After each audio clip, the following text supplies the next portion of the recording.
Hi, Dr. Paul Coleman here, Coleman Center for Cosmetic Dentistry, with this week's edition of Dental Health with Dr. C. What I'd like to talk about today is bonding. Now, a lot of people have heard that word. They'll come in and say, I want bonding, I want bonding. What the heck is bonding? It's kind of simple. It's a chemical process, really, and it's used in more places than you could possibly visualize. Bonding basically means we can take some material and stick it or bond it to a tooth. We don't need any physical retention. We don't have to have undercuts and slots and all the fancy stuff dentists have been doing for 1,000 years. It's just basically sticking something to the side of the tooth. Now, we've been doing this to some degree since the 60s. And when it first came out, our ability to bond to tooth structure was kind of limited. We could really only bond to the enamel. We put a mild acid on the tooth. It creates all these little tiny holes in the enamel. And we put something on that latches into these holes. It's generally light activated, so we pick up some kind of like a blue flashlight thing and put it on the tooth, and big word here, photocatalytic reaction. Basically, the light causes the stuff to harden up. So we put the bonding agent on these little tiny holes, and it latches into it, so we get a physical retention. And then it's chemistry after that, where we can put layers of different colored things on top. Now, about 25 years ago, there was a huge jump where we can actually bond the dentin inside the tooth. So as a result, this bonding process is used for everything I almost do, every filling I do, every post that I bond into place. Cementation has almost become a thing of the past.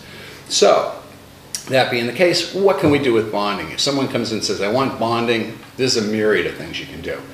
The simplest thing is you come in and your kid just cocoa butted your face and you broke off a corner of your front tooth.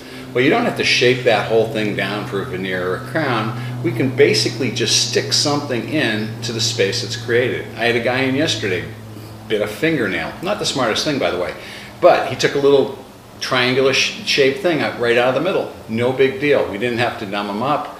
Under a half an hour, perfect color match, and we bonded that defect right into place. We can use it for other things though too. You see someone that comes in with a space in between their two front teeth. Well, we can add a little material on either side and close the space without anesthetic, small amount of money, and instantly you walk in with a space, you walk out, and you don't have a space. It's kind of cool. Or a lot of people are born with a genetic defect and their enamel just doesn't form too well, or they had high fevers while their teeth were forming, or some medications, and they have these little blotchy white things.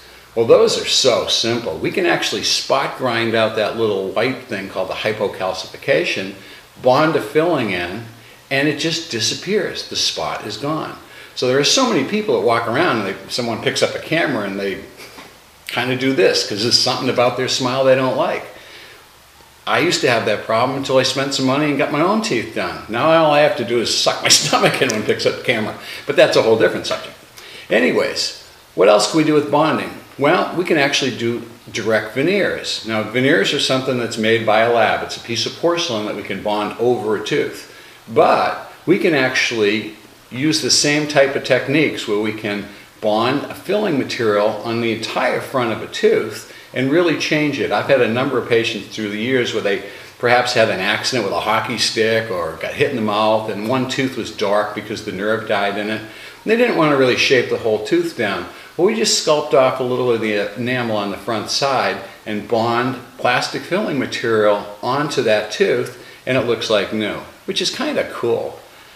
There's some pluses and minuses, and I'll go through those when I go through veneers, but they look darn good. I did a couple for my sister 18 years ago, and she's still wearing them. So, given the fact that materials are available 18 years were pretty poopy compared to what we got today, they do work. The other thing we use bonding for, frankly, if you came into my office, I haven't done a silver filling in about 18 years now. I don't really think you need the mercury in your body. But that aside, we use that same chemical process to bond a filling into a back tooth. So not only do we fill the hole that's created because of the decay, but we actually strengthen the tooth because the bonding actually cinches the tooth towards the filling, which is kind of cool, and it allows us to be very conservative. Just take out the problem area, and whatever the shape is, we can bond something back into that location. So if you're interested in bonding, whether it be because you get some white spots or some gaps in your teeth, or you don't really want to get involved with the expense of a full-blown veneer case, you really should come. There's a bunch of alternatives you have, and they're not all tons of money. So that being the case, if you have any interest in improving your smile, you should call me today for a consult. Dr. Paul Coleman, Coleman Center for Cosmetic Dentistry, and please visit my website. There's a bunch of great before and after pictures there. www.drpaulcoleman.com. Thank you.